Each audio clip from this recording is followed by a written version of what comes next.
Hello, children. The title of my story today is Mr. Beetle and Mr. Grasshopper. So, I want you to put on your imaginary hiking boots because we have a very long journey to take with a very brave beetle. Once upon a time, when the insects ruled the cracked lands, in the shadow of a sun-bleached African breadfruit tree, Mr. Beetle pushed a heavy sphere of seeds and fiber across the cracked clay grounds. Nearby, Mr. Grasshopper sat on a withered stalk, fanning his wings to stay cool.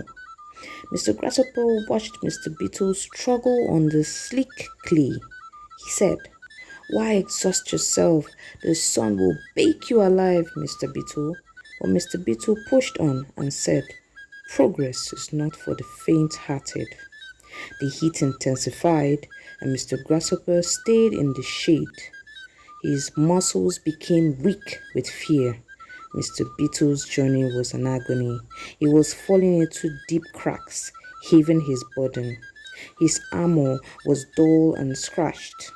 A fierce dust storm arrived, and Mr. Grasshopper was blown into turns while Mr. Beetle used his seed ball as an anchor. When the wind died down, Mr. Beetle was exhausted and covered his scars, but he was alive and gave a powerful shove. He had made it and had seen the river of rebirth. That's the end of my story. The proverb for the story is, "Progress is not for the faint-hearted."